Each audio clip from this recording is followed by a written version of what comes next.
Are we all ready? Great.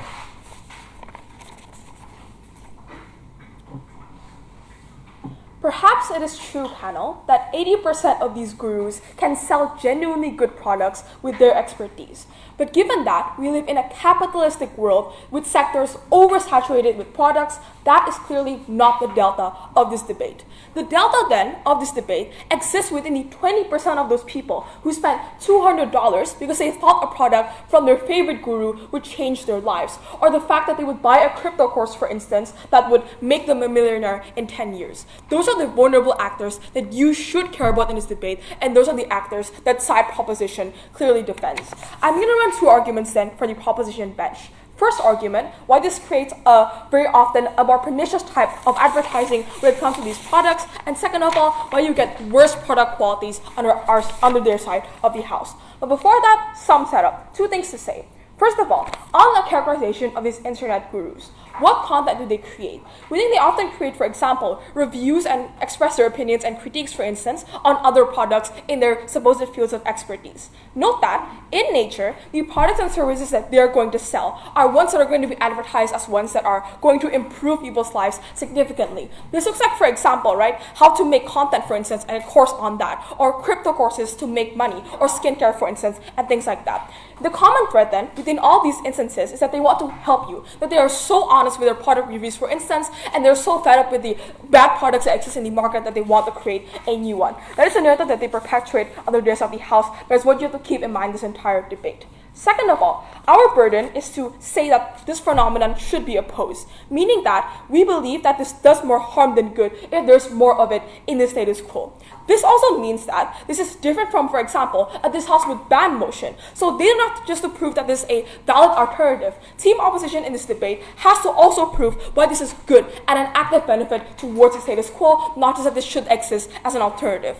Also note that we can oppose other types of advertising that may be pernicious, that fall into the same metrics of pernicious advertising that we are going to tell you in this debate. So that is out of the scope of this debate. That being said, two arguments. First of all, why this often leads to a more pernicious type of advertising, and why this actually creates a worse form of advertising for most consumers. I want to be very clear on the exclusive characteristics and characterization of these influencers. But before that, sure. Would you oppose these individuals selling products that are not related to their self-proclaimed expertise? No, and I'll explain why that's different right now. Two reasons why that is different from selling your own products, for instance. First of all, often, these internet gurus already have a brand that made them popular in the first place. And this is likely to be the case because that is how you can, for example, stand out and differentiate yourself from a million of other internet gurus that exist in the status quo and that exist in the very oversaturated internet. This is like, for example, right, focusing on reviewing products in terms of how they impact your skin and the healthiness of your skin, for instance, and things like that. Given that this is their own product, right, this is framed to be the perfect solution or the all-encompassing product uniquely that does not have all the imperfections that other products have, that does not have the same harms towards you that other products claim to have and that other products they review actually have in the first place. So the way that you frame this product is the perfect product and the solution that every one of your followers are supposed to be looking for. And that flows into the second mechanism, right, that inherently there is a different product placement when it comes to these types of things happening in the status quo. Because when you advertise other companies' products and you're clearly being funded by them to advertise and review their products, right, it is clearly seen as exactly just that. It is seen as an advertisement to begin with. However, if we're talking about internet gurus, right, and them making their own products, it is going to be specifically framed as one that is something that you work hard to produce, that you care so much about your followers, you actually want to make the perfect product for them in the first place. That's the way that it's going to be framed, that you want to help them so much and you work so hard to create that perfect thing for them. How then do we think the vast majority of the followers of these gurus are going to react? Two things to say about this. First of all, they're often surrounded and bought into the algorithm in the first place in their day-to-day lives, right? So if you exclusively like Andrew Tate, for example, right, everything in your algorithm and is content from other fans, for instance, that confirm your biases. So at a point in which these influencers, for example, these influencers or these gurus release their products, right, you often cannot see the critiques or skepticism towards these products because you're surrounded by an all-encompassing narrative in your algorithm in the first place. But second of all, we think, in comparison to companies being the one making making these products, there is far larger skepticism when it comes to companies. Why? Two reasons for this. A, these are often gurus that are famous people who want to help you, who you grew up watching, for instance, and who you care about, for instance, or those are the people who genuinely want to help you in the first place. So the framing of corporations versus gurus advertising the same products is very much different. But second of all, there often exists in the status quo a very anti-capitalistic narrative that exists under both sides of the house. That means that when corporations release products, it is more likely and easier for you to critique it in the first place, given that it's a corporation, it's an evil corporation who wants to exploit you for your profit versus a guru who wants to help you along the way, and such as those things. That means that inherently under the rest of the house, it is far more different and far more pushy in terms of being able to get you to buy that product. Why then is this far worse, and what are the impacts compared to just regular advertising? We think this boils down, panel, to the harm of financial exploitation, that you exclusively use your connection, your supposed credibility, and the mechanisms from the internet to tell people that you should buy a product in the first place. And this is very important, right? Given that we don't have to prove that all other products are not exploitative at all, but this is comparatively far more exploitative in the first place. Given that we prove that it is relatively more exploitative compared to other forms of advertising, then that's enough to win this debate, and that's enough to constitute a larger harm because far more people are harmed. How then should you weigh this argument? Two things, but before that, sure. Do you thus think Nike advertising and shoes being the best, even though having child labor, individuals actually stop wearing Nikes? Yeah, if it's child labor and your concerns are about the ethics of that corporations, then we think that's a symmetric harm on your side of the house. Right, how does you weigh this argument? First of all, let's be really charitable and say that the vast majority of these influencers, or gurus, actually sell good products. Know that means that you create a general narrative, or a perception at least, that gurus in general are credible. The vast majority of them are credible. It means then that more gurus are going to opt into this, even ones that, for example, can have malicious content. So you increase the amount of gurus that exist in the status quo, increase the amount of capacity for them to exploit you in the first place. But second of all, the benefit of having slightly better products existing in the market is far more marginal compared to this, for example, where you specifically exploit groups or individuals, or you open up the opportunities to do so. Second argument then, that this creates far worse product qualities on the other side of the house. Two mechanisms. First of all, know that as an influencer or as a guru, right, the most guaranteed and targeted market is going to be your loyal fans in the first place. This means that the target demography is smaller comparatively compared to the target demography of companies, for instance. That means that there's more incentive to price up, given that your target demography is very loyal fans in the first place, and people who will buy your product anyway because it is your brand and because they have stuck to you, for example, and they've been watching you for so long in the first place. That means that you often get away with a lot more things and get away with a lot more instances, like, for example, pricing up. But second of all, it is incredibly hard to check and actually give direct criticism to the places where it matters. I.e., it's harder for you to critique them towards the fans who are going to buy this in the first place. It's harder for you to come up to a fan and say, hey, the guru that you love sells bad products in the first place. For two reasons. First of all, the market in which you sell these products is often smaller, therefore less discourses exist regarding these in the first place. But second of all, you are not sure where they get the results from. So for instance, right, if you have an influencer who has a very clear skin to begin with, you don't know if they bought a really expensive serum, or you don't know if they bought or specifically got that from their own skincare line. Because you cannot check against this, because it's a pernicious advertising and relatively worse advertising of products under the side of the house we are so proud to propose. I think that's it for those fine remarks. Now I call upon first opposition to open this debate on op-ed. Here.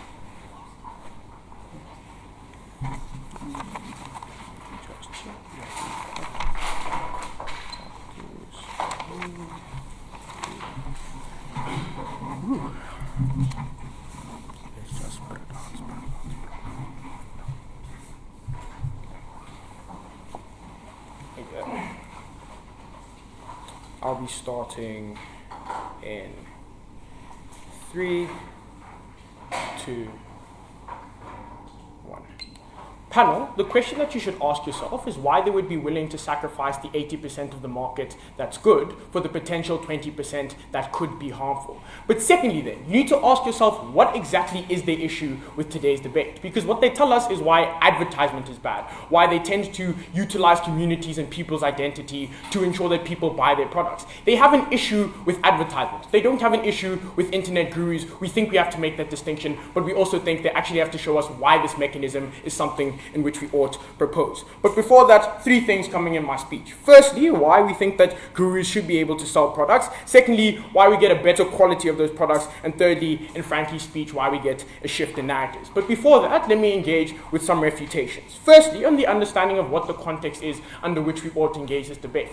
Let's understand the niche communities which we're speaking about that internet gurus tend to engage with. We're speaking about these communities that have a specific problem or a specific identity that ties them to that community. We're speaking about people who engage in psychology, and this thus then leads to people such as Jordan Peterson, because they speak specifically to the psychology that they have. But secondly, we need to understand who these internet gurus are and why they do this. Note they have a self-proclaimed identity and they claim that they are going to be experts. They're not just any content creators who claim that they could potentially give you something that is valuable. What they tend to do is that they tend to sell you their expertise is going to guarantee you a unique benefit. But note, it's not necessarily to say that that benefit is going to work under all instances. This is to say, we think even when individuals engage with things such as degrees, we don't necessarily think it's a guarantee that you're going to get a job. We think it's highly improbable that proposition can put this idea that just because you buy into a product, it has to be successful in all instances. But let's engage then with the argumentation that they give us.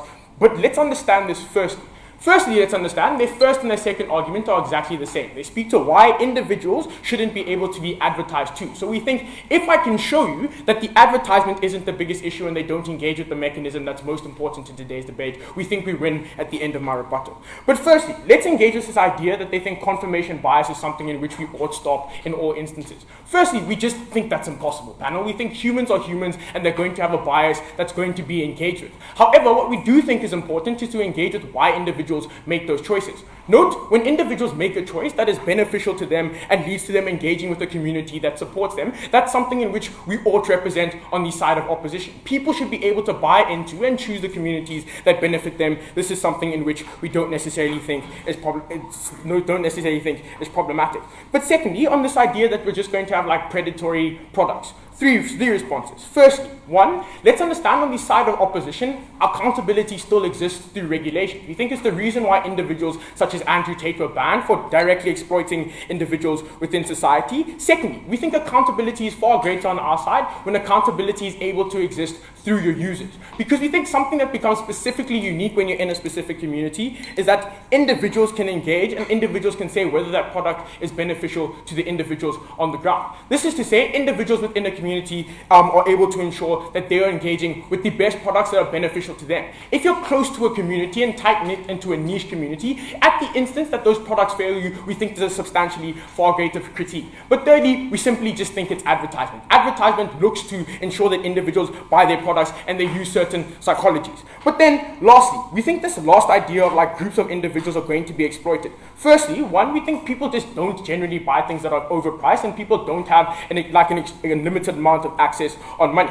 Secondly then, we think there's no way for individuals to change their biases, but we think there's ways in which we can engage and ensure those biases aren't exploited in all instances. That's why we believe in things such as regulation. But thirdly then, we think that we regulate individuals to ensure that products are fair and products don't exploit people, something in which we engage with that, and we have uniquely on the side of opposition. At the end of my rebuttal, the reason why we're winning today's debate is because we've uniquely showed you the issue is advertisement. The issue isn't internet gurus, and for those reasons then, we think in Prop 2, they have to restart. Let's engage with the two arguments that I'll be presenting you on my side. Firstly, why we think the selling of these products is principally legit. Fundamentally, we think when we speak about an open market, it has to allow companies to exist for as long as they're within regulation and produce outcomes that work for the consumers. So we think at the point that those outcomes are harmful to those consumers, we don't think they're legit in their practices. But secondly, we think there's a unique push on proposition to prove to us why they don't exist within that open market. Note, we think also to exist in this open market, you have to establish a community that's willing to buy your products to ensure that you can succeed. Because we think at the point that individuals don't actively give you money, we think there's no reason for you to have that company, but we also think that means there's a reason for that company to fail. This is to say that internet gurus are allowed to establish their communities because we think that individuals actively giving them money is active support that exists on our side. Because we think individuals' money is a support and choice to say that we understand and we support the product and we want to see this product succeed forever. What we think then is unique in this is that we think this is established through things such as businesses. We think when individuals buy Apple phones, it's recognition that they want more Apple products and that Apple should continue to innovate. But similarly then, we think individuals are able to opt out at the instant that that product doesn't work for them. And note, we think individuals being able to opt out is recognition that consumers have choice and they're not forced to buy those products. We think when individuals opted out of buying Blackberries because they didn't want to transfer to like touchscreen phones is recognition that Blackberry wasn't innovating, BlackBerry wasn't a proper company, and therefore should be problematic. The impact of this is that we function under a current system of market principles, and internet gurus are well within their right. I'll take your point.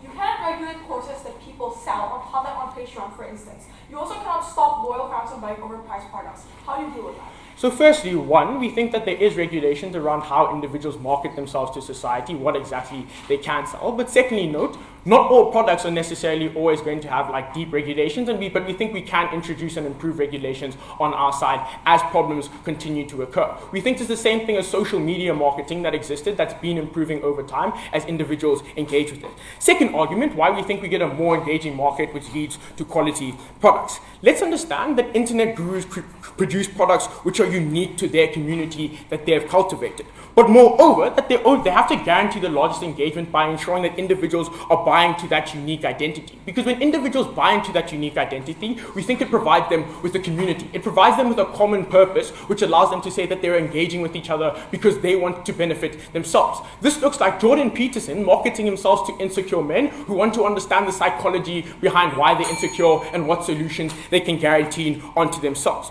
Note then, the difference that exists on status quo is that individuals simply buy products out of necessity.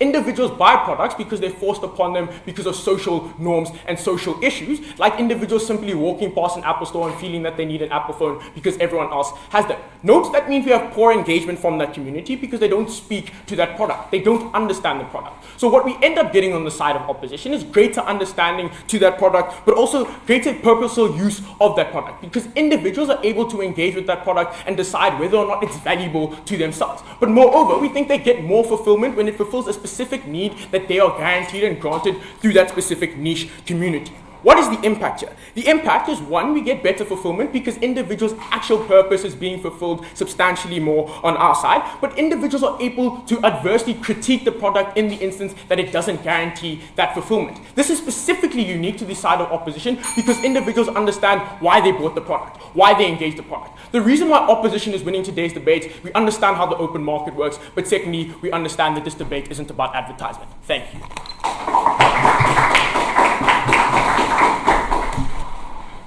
I think that's speaker for those final remarks. Now calling upon second proposition to continue this debate with talk. Here.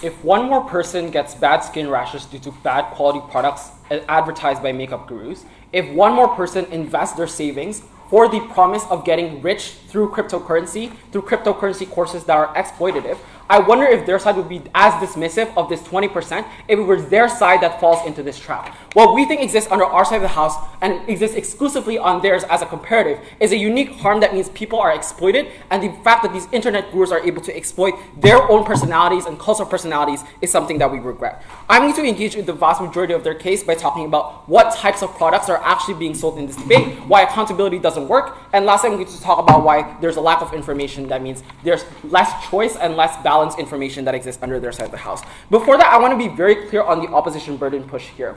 As we framed from first, this is clearly not a bans motion. So insofar as they say like this is a valid choice, that is not something that we are regulating against under our side of the house. We also think that this means in a value judgment debate, their comparative has to be explaining why more groups entering to this market is something that is necessarily good. And so they cannot win simply on a principle, because what we've explained is that this thing distorts the choice that consumers have, and the way this is advertised is one that distorts choice. So clearly their principle is already logically less prerequisite to ours. The second thing they say is like, how is this different from other forms of advertising, right? Like things like capitalism. The first thing to point out is that we can oppose that as well, i.e. if other things fall into the same characteristics in this debate, that is something that we can oppose. The fact that other products and other forms of advertising are bad is not an argument as to why this specific form of product is good, and so they cannot fulfill their burden by just simply saying, well, there are other forms of advertising and it's not exclusive. Yes, all of those are harmful, and that is something that they need to defend under their side of the house. With that being said, I'm going to move on to more specific refutation on the types of products that are being sold. The first thing they say is that this is a valid choice, i.e. you are able to put in money as a recognition of what products you want to have. The first thing we explain is that this distorts choice to a much larger extent, which is that their principle is null, i.e. this distorts choice by these internet gurus framing themselves as being relatable to you, not giving you the exact form of all information that exists, because this is their business. They don't want to give you the bad sides of that particular product that they have, which is that they're making some form of choice, but that choice is not valid insofar as that there is no information that exists in these communities, and the fact that they have every incentive to frame this product as being good is something that means that there's less choice. The second thing to point out is that their principle is entirely dependent on people being able to opt out, which is that their principle collapses to a practical point as to whether or not there is accountability, which means that we are actually prerequisite to them because we explain why accountability doesn't work. Why is it that accountability doesn't work under their side of the house? The first thing they say is that there's regulation towards the types of products that are being made. So in addition to the Venus mechanisms on things like cult of following and loyalty, we are going to explain 3 more reasons as to why accountability doesn't work. They have to take this one by one. The first is that the types of products they're selling are also things such as services. These are things whose impacts cannot be measured, i.e. there's no incentive for you to share the trade secrets that made you rich, for example, and so you cannot really know whether this product has benefited you in any meaningful way. You are just this illusion to feel like this product has benefited you, while in reality this is a service that maybe didn't actually meaningfully add to your life. So insofar as people on the ground only have the perception of this being useful, but it isn't actually useful to their daily lives, they're not actually making money off of the cryptocurrency, for example, that is something that we oppose as well. The second thing to point out is that there is a significant time differential, i.e. a lot of these crypto influencers, because they cannot promise results right now, they are often going to promise results in the future, i.e. just trust the process, just trust my makeup routine, for example, just trust the crypto, the crypto courses that I have, which means that it is very hard for you to actually regulate this because the impacts are far ahead and not something that can be seen right now. The third thing to point out is that backlash, no thank you, that is a prerequisite for regulation, is something that isn't as large. And that is because internet gurus exist in an internet space. Internet trends die out super quickly. Information is easily crowded out. If there's backlash, they can make new videos, for example, that distracts from the bad things that happens towards their products, which suggests to us the reason why a lot of makeup gurus get canceled, but then just make new videos and suddenly get more following anyway, is because internet trends die out fast and information is crowded out under their side of the house. So that makes it very easy for people to forget about this backlash, and that means regulation in any meaningful sense, which they don't prove, is not something they can fiat in this debate. But even if you don't believe that, and if you believe there's some form of accountability mechanism, all these accountability mechanisms are reactive. That is to say, it's much better for us to never have the harm in the first place, as opposed to suddenly under their side of the house, the product becomes super bad for your skin, or for example, you lose your savings to a crypto course, and at that point, the harm has already been done. No amount of regulation can reverse the harm that exists towards individuals who have already invested their time into this. We think that under their side of the house then, this type of harmful products are actually more likely to exist,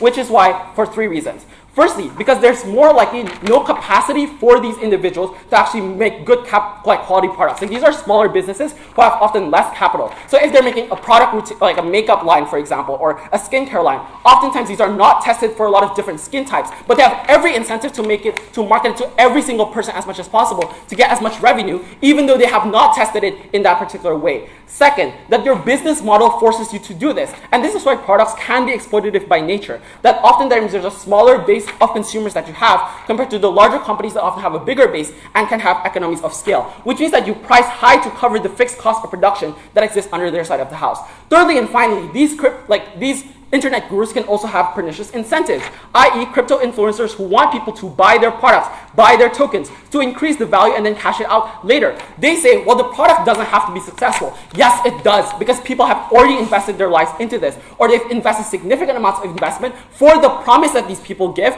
but they get none of that promise actually manifested under their side of the house. Before I move on, I'll take that POI. Do you think individuals should only pay for a movie after watching it?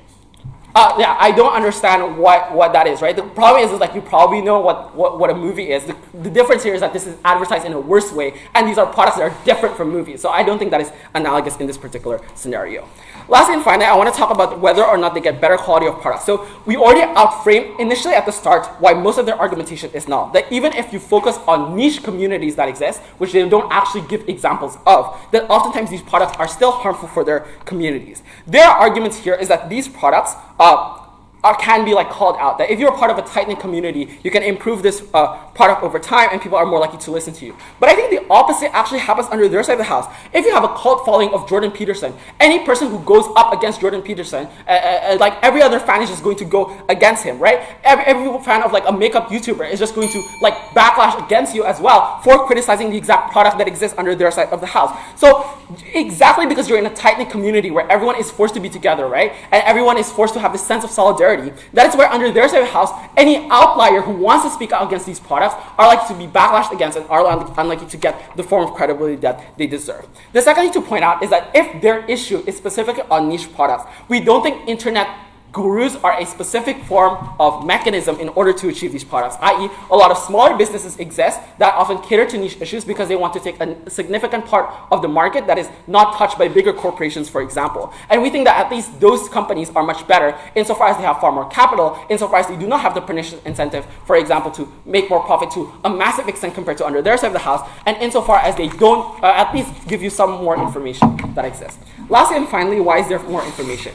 We think that under their side of the house, the difference is that these gurus like take their credibility from their personal experience, which means that under their side of the house, you can never criticize them because it is not based on facts. It is based on their personal experience and the connection they have to their viewers, which means that this type of product is far more coercive and people are harmed and cannot have choice. For that reason, you must propose.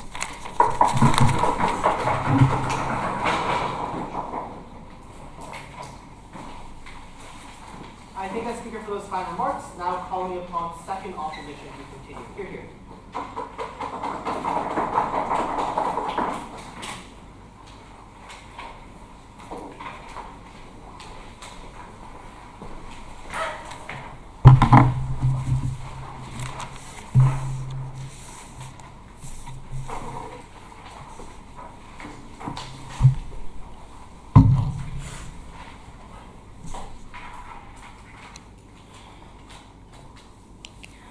Loses on a very simple principled issue, which is that they oppose advertising, distortion of choice, overselling a product, creating an identity around a product. That's the direct mechanism that all advertising uses to make your product competitive in a market. We think that until they can tell us what is uniquely problematic about individual people utilizing the same strategies to create competitive products, they can't actually win. They don't have like a unique case. But two strategic flaws that they lose. Firstly, they assume that people act in isolation instead of as like part of broader society. So they just like refuse to acknowledge that things like product reviews exist, that things like general hesitance to spend your money on things that you think are going to be a waste of time or that are not absolutely necessary to you exist. We think that people act with like a number of options, ranges of choices, and just like product reviews that mean that they're likely to invest time and active thought into making decisions they think are actually going to be beneficial to them. The second strategic flaw is that they concede in their like prop intro and throughout the debate that the majority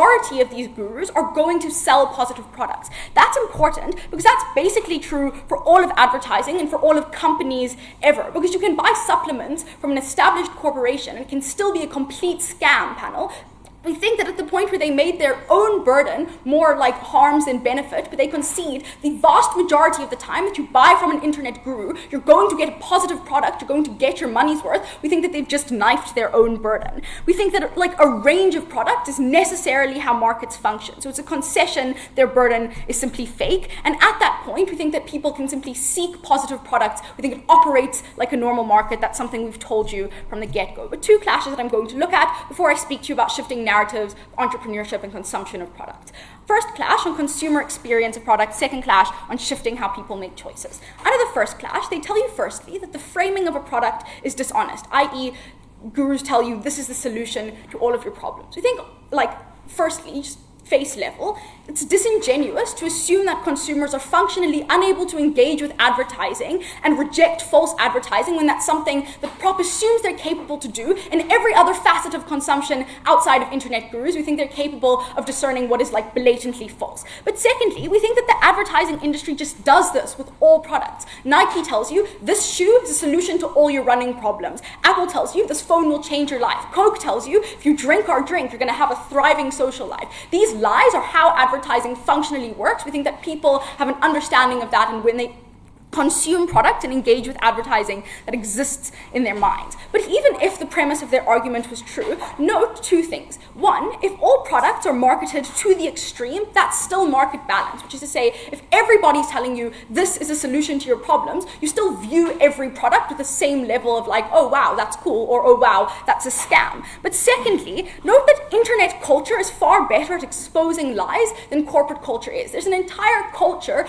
of internet gurus simply like claiming that this product that somebody else is promoting is not good. We think that at the point where you're actively looking for products in a niche sphere that interests you, things like gaming, like makeup, we think then that you're likely to like seek out a varied opinions about specific products before making choices, and internet culture is something that specifically enables that. They then speak to you about gurus identity, granting them more advertising validity because they're trusted, why critiquing corporations is easier. We think functionally that you can't get accountability for corporations at the same level when you're criticizing a corporation versus where you can look to a specific person and say, I had an issue with your product, it is your fault directly. So direct accountability is a lot easier when you're looking at the source of your problems, not at an obscure corporation. But we think secondly that like if a crypto course is a complete failure, 6 months down the line I have lost money. If I get a face rash from using somebody's cream, I'm angry about that. Like I want their product and their brand to suffer. I'm likely to vocalize that in product reviews on the platforms that push cryptocurrencies,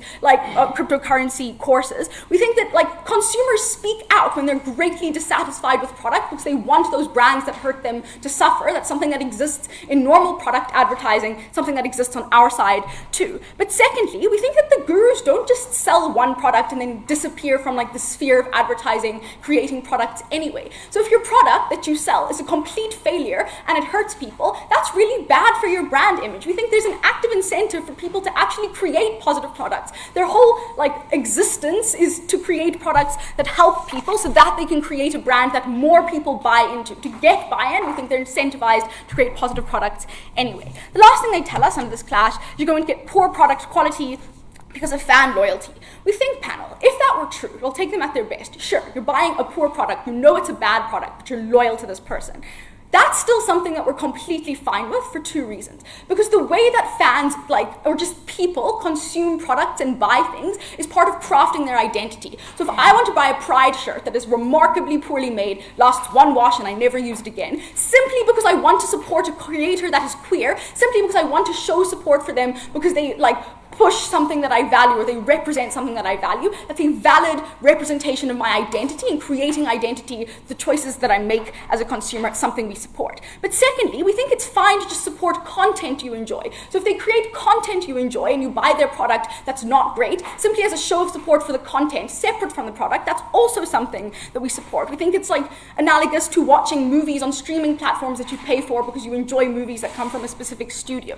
But secondly, we think that people care about their money, and that's just a characterization that Prop chooses to ignore. So they overemphasize the loyalty that people necessarily have. We think you can enjoy content without losing all rationality as a consumer.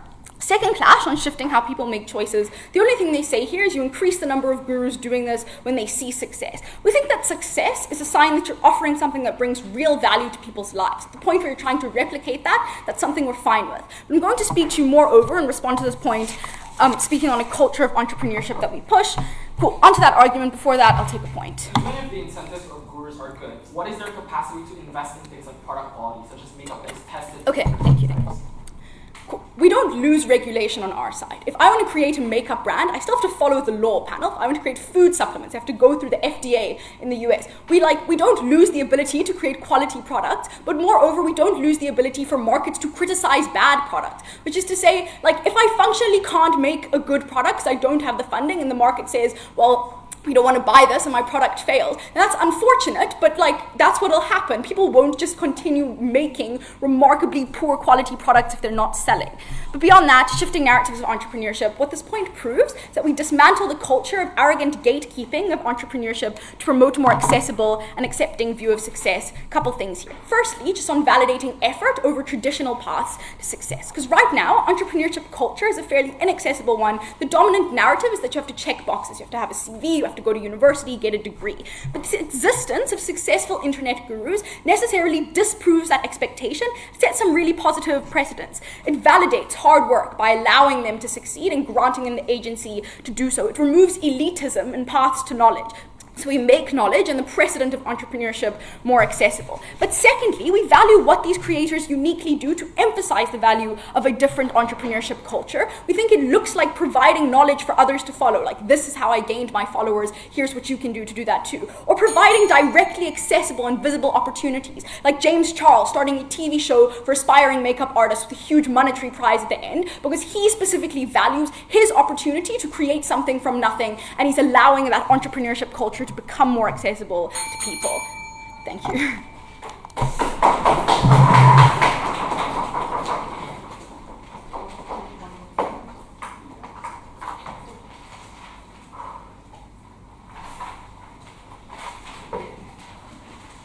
I think that's the speaker for those final remarks.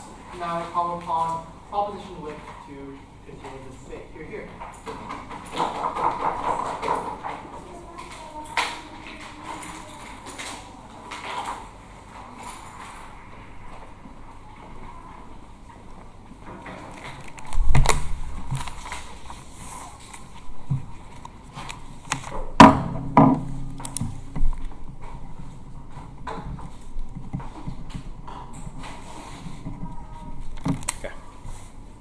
We good? Great. I'll start my speech in 3, 2, 1. Our case was not just about advertising. If you attend a coding academy and in the very worst case, you don't benefit from it, at the very least, you get a certificate that is recognized. You get something that was licensed with the National Computer Science Association, for example. Even then, people usually know that it's an advertisement. It is very different between a short 30-second advertisement that you get on YouTube and another advertisement which comes in the form of like a few hours worth of watching a YouTuber's content and them promising that you're going to get infinite benefits. They say that people care about money. This is precisely why their model is abusive. On the direct side of the house, these creators often take into account things that people care about. If they care about their looks, they say that if you invest into my $200 makeup course, you are going to look infinitely better. If you invest into my $999 crypto course, you can make $10,000 of crypto. It is exactly because people care about these things, and these are things that are easily exploited on their side by YouTubers' courses. You were stuck in an algorithm that verifies your confirmation bias. Your reviews are less accessible. Hirers don't respect your certificates. That was the unique difference about what a YouTuber's course is and a real course is. I don't think their analogy about movies work, because in that case, movies are licensed. The ticket, for example, was $5. On the comparative, the courses are oftentimes much more expensive. YouTubers say say that you need to take the course and you will infinitely benefit from this. That is something that is much more pernicious and much more abusive.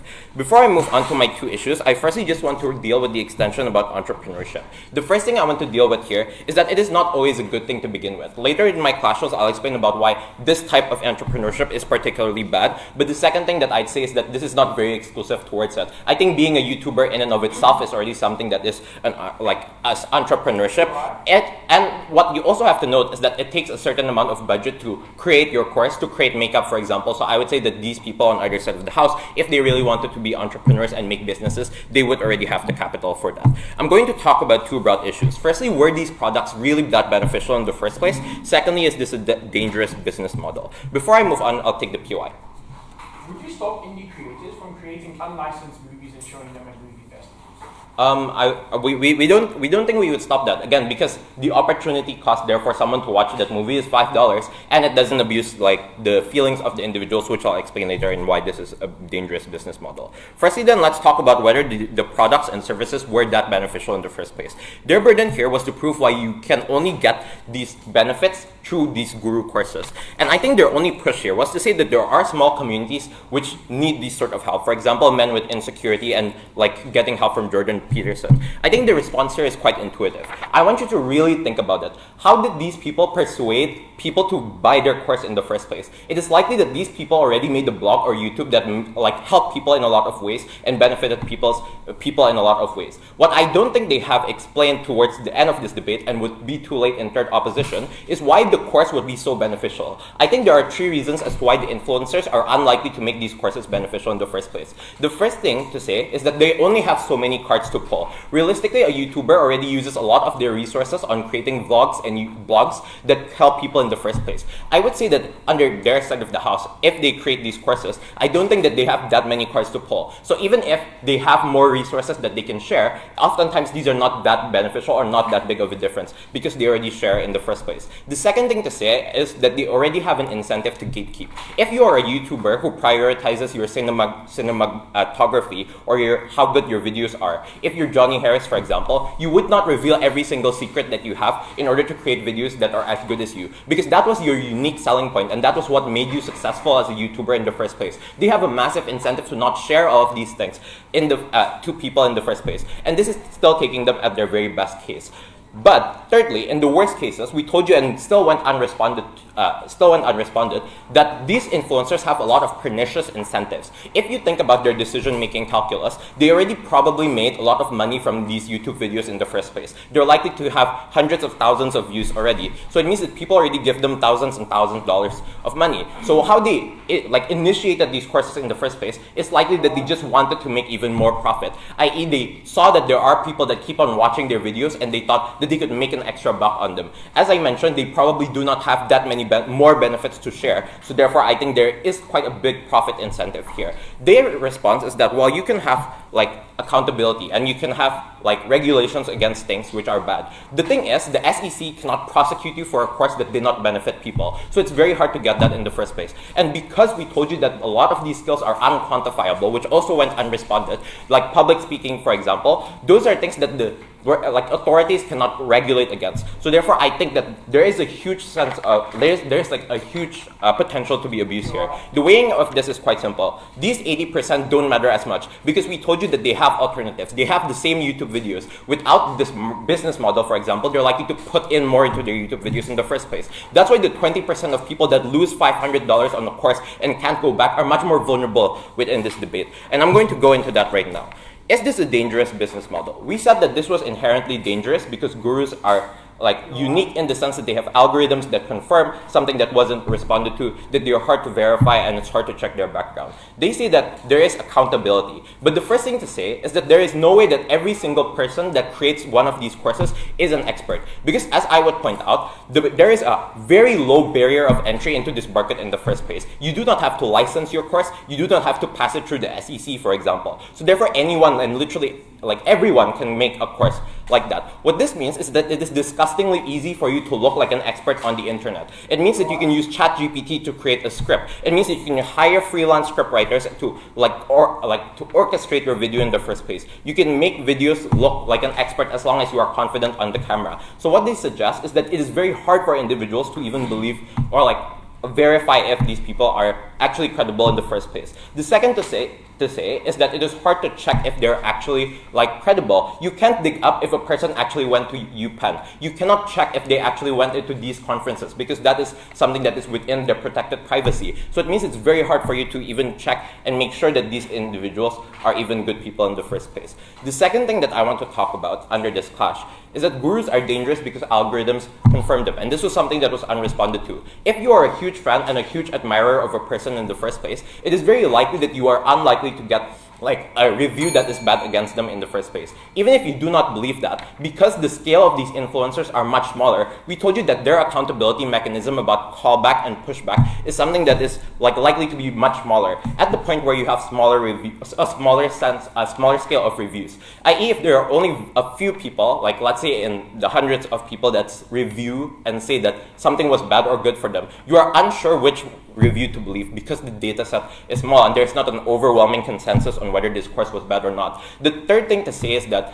it is also because these skills are often immeasurable that you cannot believe these reviews because these are things like public speaking. So under all those grounds, this is a dangerous business model whereby people do not actually know where if they should trust these models in the first place. Moreover, we also got unresponded claims here. First, that there is a time differential, i.e. that usually these courses are very long, and they say that just trust me and at the end I'll make it work out. At this point, a lot of people usually just drop out of the courses, or in the very best case, they just trust the process, and it means that the review and the backlash comes very delayed. The second thing we told you is that the backlash is unlikely to be as big under the rest of the house. One, because the set of reviews are smaller, and two, because this is based on internet trends which change quickly. For all of those reasons, this is a dangerous business model, incredibly proud to propose.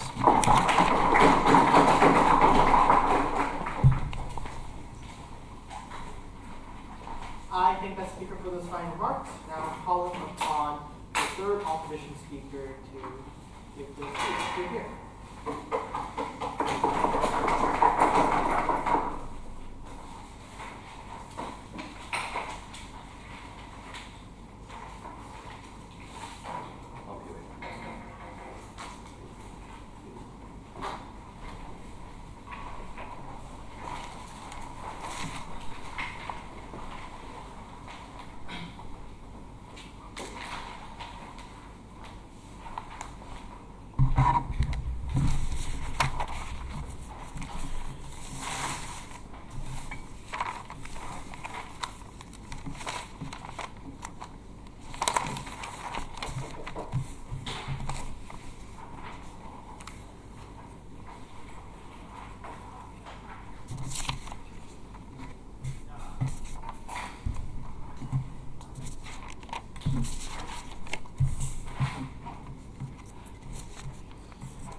I'm Russell, pronouns they, them.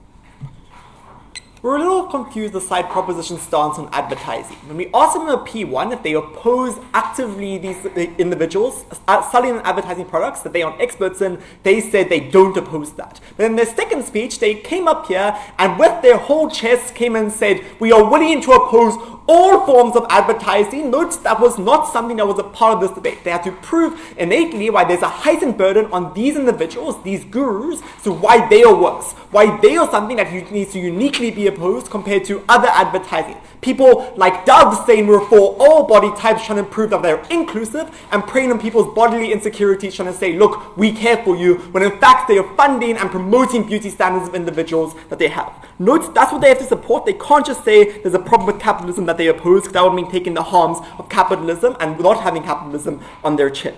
Four other reasons they lose this debate. We'll move on to my clashes about 1, exploitation, and 2, product quality.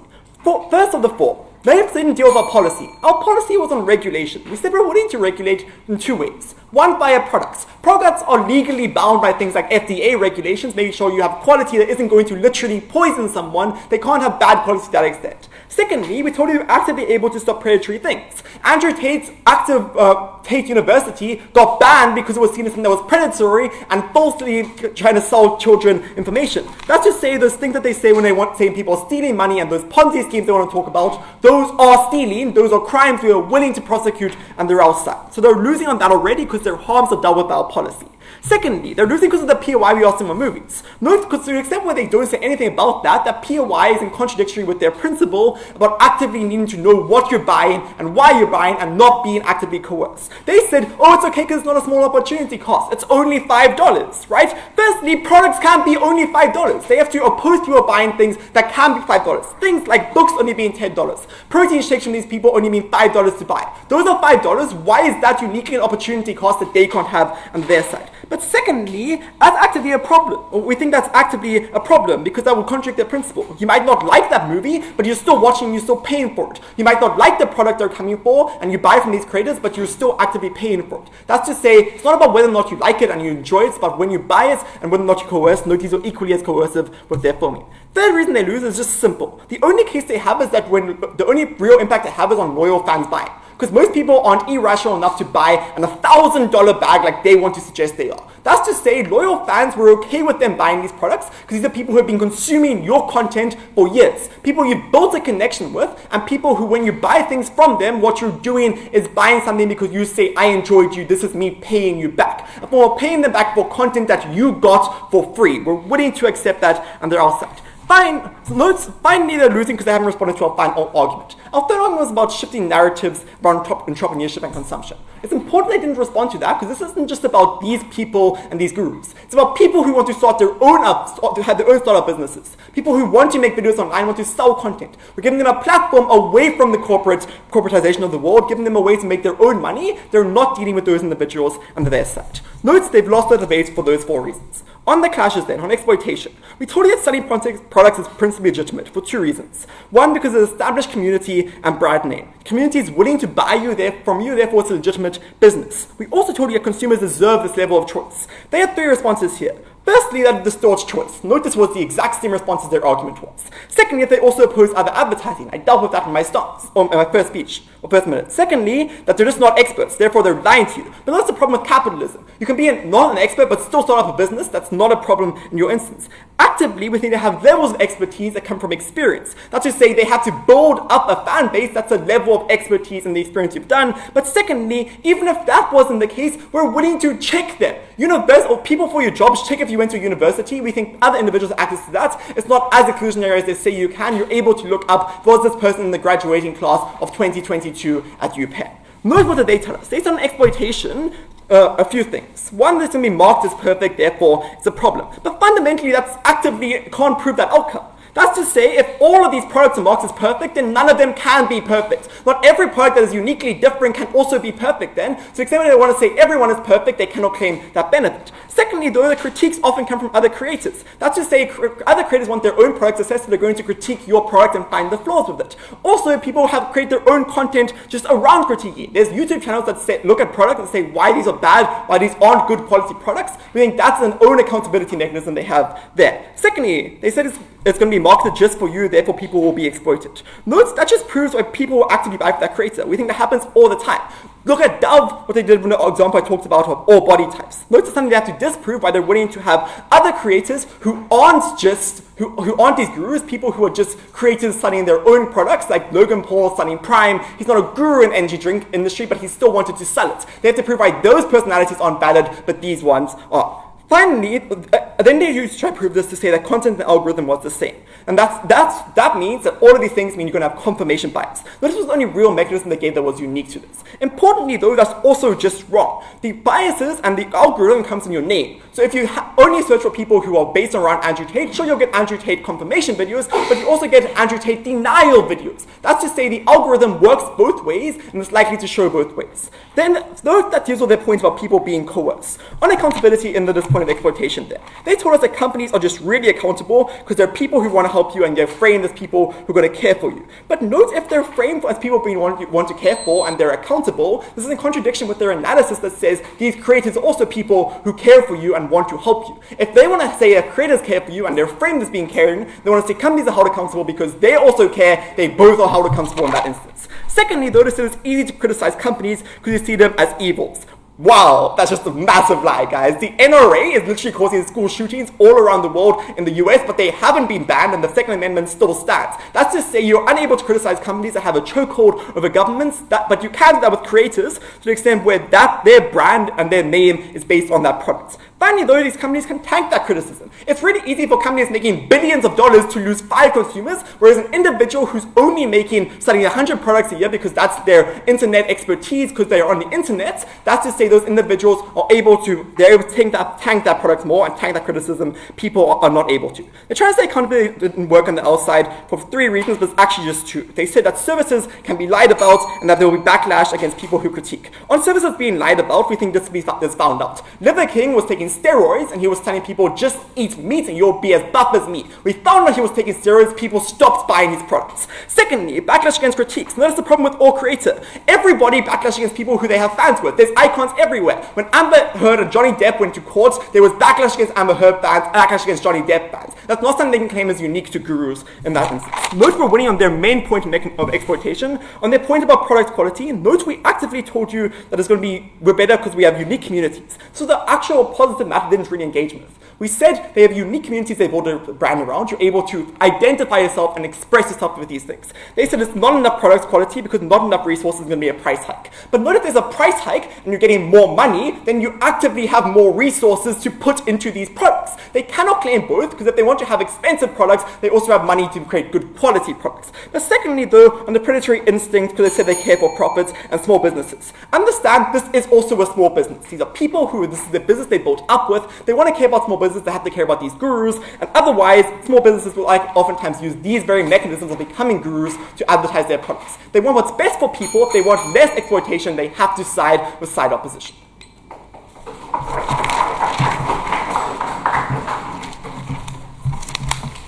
think that's speaker for this round of 5 remarks. Now I'm calling upon the opposition reply to conclude the debate for all. Here.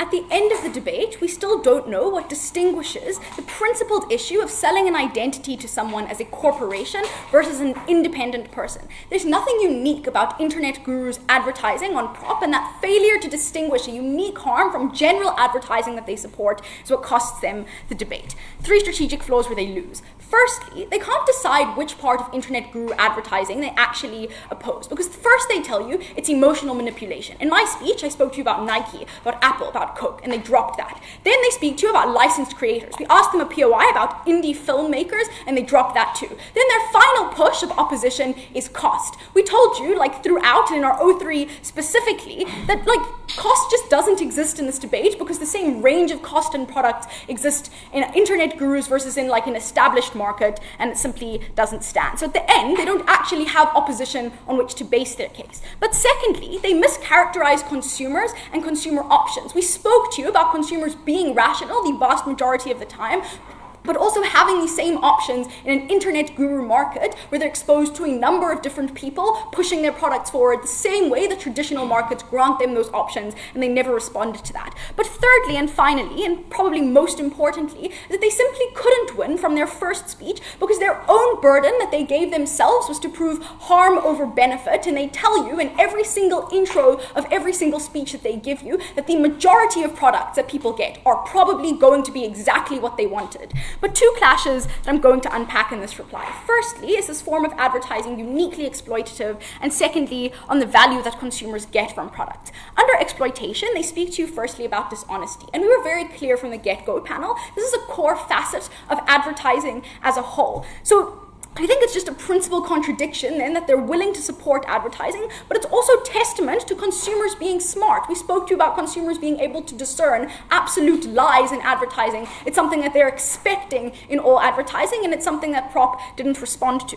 But secondly, and this also garnered no response, we spoke to you about internet culture, about entire portions of YouTube being dedicated to like dismantling lies in advertising from internet gurus, but also just simply opting out of products that suck, which is to say the same metrics of failure that exist in the traditional market exist on our side too. When a product doesn't work, people are going to be vocal about that, and consumers are going to stop engaging with that product. The second thing they told you under this clash, they spoke to you about unquantifiable product, and so like people can't guard against the harms of it not working. But we were clear about this as well. That exists outside of internet gurus. You can still have people scam you panel in a traditional market. That's not something that's unique to their side. But moreover, Kumo brought you a lot of analysis in his O1 under this clash that just wasn't engaged with at all. We spoke to you about the validity of crafting a space for yourself in the market, because this market also validates your success and your failure based on the quality or just the benefit that people find in your product. But he spoke to you secondly about the validity of consumer choice, of opting into a product purely on the basis of identity, and neither of those were responded to. But on the second clash on consumers, the values that they get, they spoke to you firstly here about fan loyalty excusing too much. We told you, very importantly, and it wasn't engaged with, there's value in crafting identity and there's validity in crafting identity. If you buy a product simply because you want to, because it brings no value to your life, that's still a valid choice. But again, it speaks to a characterization issue where they simply refuse to engage with how consumers actually exist. People care about their money. They're not entirely irrational. So at the end of this debate, note that the prop case appears very fluid. But that's because they can't decide, firstly, like their issue with individuals advertising uniquely, but secondly, they can't decide what they stand for anyway. Because the last thing they tell you on no incentive to like create good products, we told you that the whole point of being an internet guru is creating a brand. You still have an incentive to create positive products, but moreover, bad products exist in the traditional market anyway. Note that they minimize their impact continuously until their minimal 20% doesn't even have a unique harm that is separate from all other advertising that they still support. Oppose.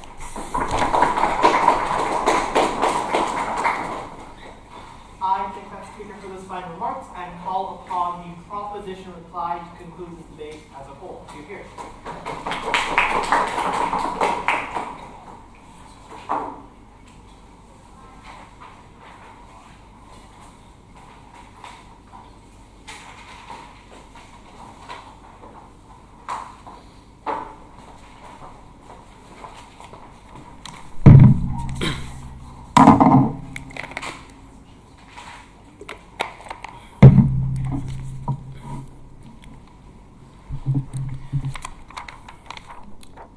The last two speakers before me misunderstand this debate. One, because they mitigate everywhere without explaining the unique benefits that these gurus give. And second, because they compare things to corporations. Maybe it is true that these gurus are more accountable than corporations, but if that accountability doesn't meet the threshold of actually creating choice, that is still a harm that exists under both sides of the house. So maybe people can still scam you in terms of the traditional market under our side of the house. That is existing on both sides of the house. At least under our side, you're not being scammed by internet gurus, and that is still some people we can save. So they cannot just point to other harmful things being more harmful than this specific instance. They have to explain why this specific motion is good, and they have failed that burden. With that being said, I'm going to talk about two things. Firstly, are the products good? Secondly, can people decide? Firstly, are the products good?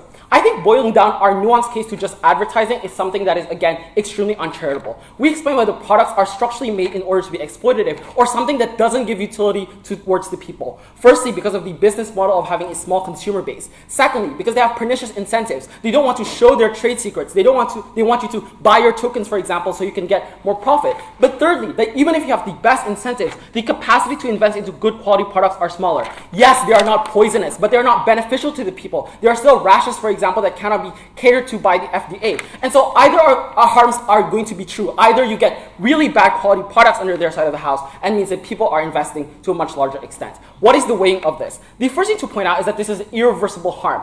20% of the people may opt into these products under our side of the house. But for those 20%, they are increasingly giving massive investments into things like false promises that exist. They get no return on their investment. And we would rather save those 20% compared to the 80% that can probably still find a product on the traditional market, a niche company or small business that will cater towards their own unique identity. But second, this is a logical prerequisite.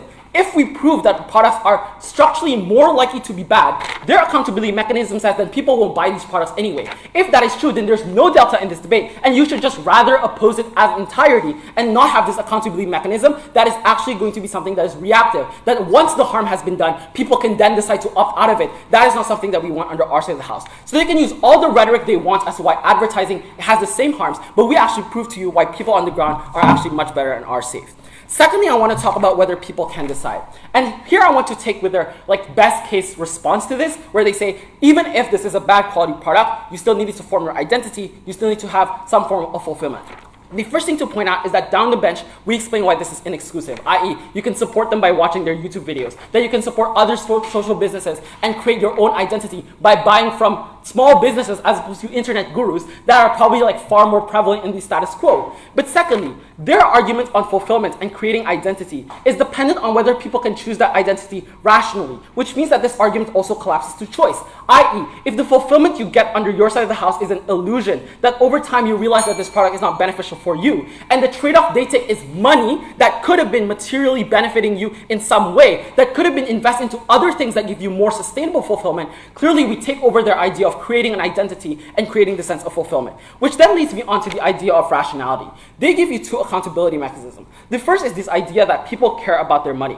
But we explain why uniquely it is harder for you to care about your money and you distort choice. And this is where I think they just didn't listen to our case as to how this is unique. One, because the credibility of internet gurus is based on personal experience versus things like data, which means it is hard for you to check against these gurus. But second, that internet algorithms exist, which means there's less competition and less choice because you're only being advertised the same amount of things, the same amount of internet gurus, and you're only advertised one product, which means that there's less skepticism towards gurus as well. Their accountability mechanism of consumer accountability is also something that we flip, because once you are in a tight-knit community, going against this product is something that is seen as going someone who's more expert than you, going against the community of Jordan Peterson, going against these beauty gurus in general, which is that regulation actually doesn't work because you cannot quantify these services because these are future returns and people cannot make decisions right now, which means that under their side of the house, they don't prove the worst case where there's no utility for their side of the house. We save more consumers. Propose.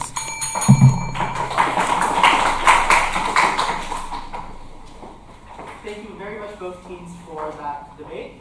Please cross the floor and shake hands. Once you are done, I'm going to ask all the debaters to exit the room and wait to call.